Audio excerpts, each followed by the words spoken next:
Salut, ça va? En tout cas moi ça va extrêmement bien, je suis très heureux de vous retrouver aujourd'hui dans cette nouvelle vidéo critique du Special des Gardiens de la Galaxie, donc le Holiday Special de Marvel Studios. Nous avons déjà eu Werewolf by Night en premier special, voici le deuxième qui est donc porté sur l'équipe portée par James Gunn au grand écran en 2014 et en 2018. J'étais très curieux de voir ce que ça pouvait donner, ce special, je m'attendais à rien de fou non plus, à quelque chose de plutôt mignon, étant donné que ça parle de Noël, des vacances de fin d'année, et j'attendais un truc dans l'esprit de Noël, donc quelque chose de très mignon, et autant vous dire que là-dessus, on est plutôt bien servi. On va commencer tranquillement en posant les bases. Qu'est-ce que ce Holiday Special raconte? Alors, il raconte tout simplement l'histoire des Gardiens de la Galaxie, qui sont sur la planète Nowhere. Ils veulent essayer de faire passer à Star-Lord un Noël qu'il n'a pas eu depuis toute son enfance également, parce que il n'est plus sur Terre depuis qu'il est petit, et il n'a pas pu profiter des traditions qu'il avait sur Terre. Mantis et Drax partent en quête du cadeau de Noël parfait pour Star-Lord. Ils vont tomber sur le fameux, le légendaire Kevin Bacon. Franchement, je suis très content que Kevin Bacon ait pu s'y prêter au jeu, qu'il a vraiment joué lui-même en fait. Il s'est joué son propre rôle, et je trouvais que c'était vraiment très intéressant et vraiment assez sympathique, étant donné que James Gunn est un ami de Kevin Bacon, qui s'entendent très bien dans la vraie vie. Je me suis dit que c'était facile, à mon avis, pour lui de pouvoir le ramener dans une production Marvel, surtout au niveau du côté Marvel Studios.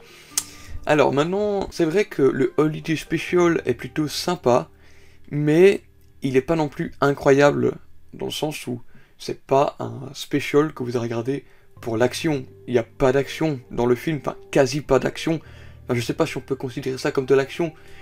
J'ai plutôt pris à la légère, mais voilà, c'est rien de impactant. Donc voilà, c'est un special comme Werewolf by Night, qui est un petit peu un ovni, c'est-à-dire qu'il va pas avoir d'impact sur la continuité du MCU, bien que il y a l'introduction d'un petit personnage plutôt mignon, à savoir Cosmo. Donc c'est un petit chien dans une petite tenue d'astronaute. Cosmo, qui est donc un chien qui parle, qui était en fait emprisonné chez le collectionneur, mais que les gardiens ont pu libérer, et donc ils ont pu adopter ce chien au sein de leur équipe. Cosmo est un personnage qui est là, probablement. Ça va faire vendre beaucoup de pop, beaucoup de choses dans ce genre-là. Niveau marketing, c'est très fort. Cosmo, un petit personnage vraiment anecdotique. C'est juste là pour la petite touche mignonne, on va dire. Et en parlant de touche mignonne, je propose qu'on revienne sur le personnage de Groot. C'est un personnage qui était grand adulte dans le premier film des Gardiens, qui est mort dans le premier film. Du coup, il a eu le Baby Groot qui est arrivé dans les Gardiens de la Galaxie volume 2, qui était très mignon également, avec tous ces petits moments de colère de bébé. Ensuite, au niveau d'Avengers, Infinity War et Endgame, on a eu le Groot adolescent, qu'on a également retrouvé dans le film Thor Love and Thunder, une courte apparition. Et là, on a un Groot qui est devenu mastoc. Il est énorme, mais après, j'ai l'impression que le Groot qu'on a là, c'est pas entièrement des images de synthèse. Et j'ai l'impression qu'on a fait des effets pratiques avec un costume pratique par-dessus, parce que ça a l'air assez cheap, malheureusement. Mais malgré ça, Groot est balèze, et j'ai hâte de voir sa dernière évolution. Peut-être qu'on la verra dans les Gardiens de la Galaxie volume 3, en tant que grand Groot. D'ici là, j'espère que ce sera vraiment un Groot vraiment monstrueux et très massif. Et ici, Groot, toujours dans la même continuité.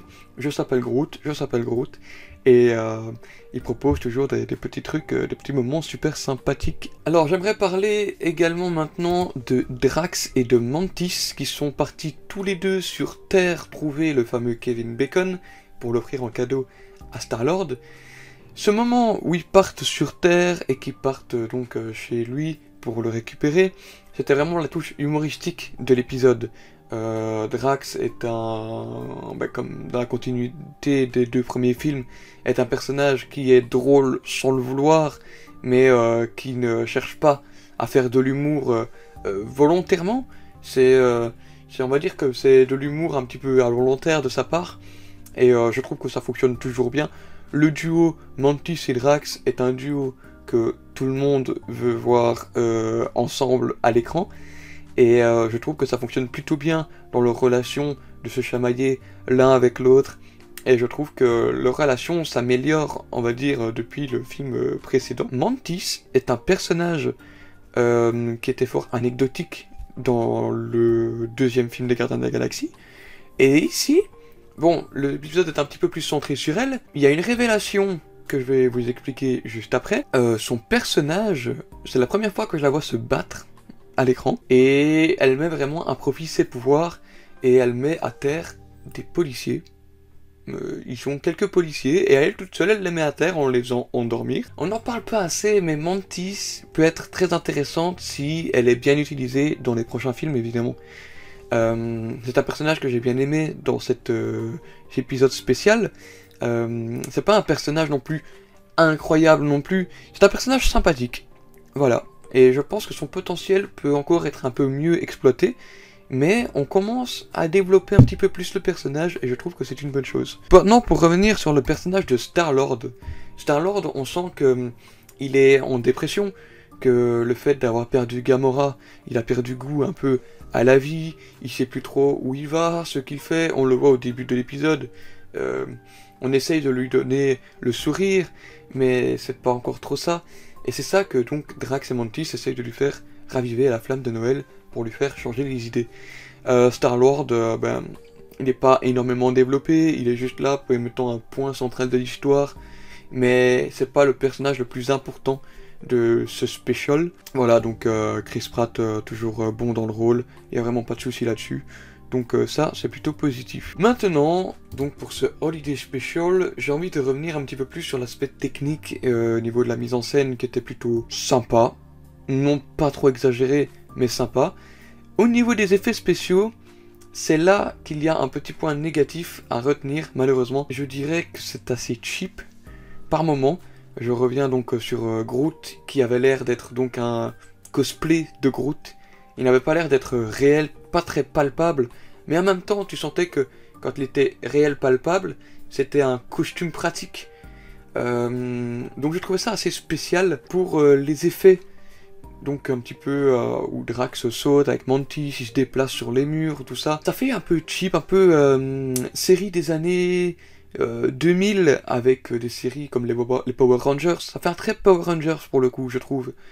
Qui saute assez haut, ça a la gravité qui est pas très bien respectée. Enfin, je trouvais que ça piquait un petit peu les yeux par moment, malgré qu'il y a des plans comme quand ils sont dans le vaisseau, qui se déplacent à travers la galaxie. Ça, c'était vraiment très beau.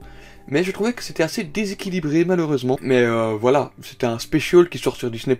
C'est pas non plus le gros film qui sort au grand écran au cinéma. J'ai envie de revenir également sur la révélation de cet épisode, la révélation qui aura peut-être une importance sur la suite, mais je pense que c'est la seule révélation qui aura peut-être une importance, à savoir la relation de Mantis avec Star-Lord. Voilà, donc il a été révélé dans cet épisode que Mantis était officiellement la sœur de Star-Lord, étant donné que Ego, étant le père de Star-Lord, est également le père de Mantis. Et donc c'est là la révélation de la fin d'épisode avec Star-Lord et Mantis. Mantis qui lui dit, écoute, il se pourrait que notre père, enfin que ton père soit également mon père. Je trouve que c'est un petit moment mignon, un petit moment qui ajoute un petit esprit retrouvailles, même si j'étais là l'un à côté de l'autre depuis le début, mais il y a vraiment ce petit moment retrouvailles où Star-Lord peut s'accrocher à une famille. Enfin, il avait déjà sa famille des Gardiens de la Galaxie, vous allez me dire, c'est vrai, mais je veux dire une famille au niveau du sang, on va dire, et de dire que voilà, Star-Lord a une sœur sur qui compter, et Mantis, qui était un personnage seul avec Ego, mais seul, a enfin trouvé un frère sur qui compter, et je trouve que c'était très beau, très bien amené, et que l'ambiance et l'esprit de Noël dans cet épisode était vraiment magique, on va dire, parce que ça se passe dans l'espace, donc ça semble vraiment pas du tout réel, mais je trouve que l'épisode était vraiment sympathique, c'était pas non plus extraordinaire. J'aimerais également revenir sur la scène post-générique, étant donné que la scène post-générique parle de Groot, qui est en fait le sapin de Noël. Voilà, il ne pouvait pas faire un épisode des Gardiens qui se passe à Noël sans que Groot soit un arbre de Noël.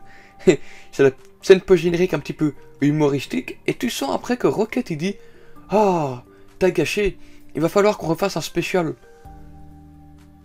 Est-ce qu'il va y avoir un spécial des Gardiens de la Galaxie tous les ans, tous les Noëls? Pas forcément que les Gardiens, peut-être avec d'autres personnages, mais tu sens qu'ils ont l'intention de faire plus de spécial dans ce style-là, et ça peut être une bonne chose d'un côté. Voilà, j'espère que vous avez apprécié cette vidéo. N'hésitez pas à me dire dans les commentaires ce que vous avez pensé de cet épisode. J'espère vous retrouver très bientôt pour de nouvelles vidéos. D'ici là, portez-vous bien, à bientôt.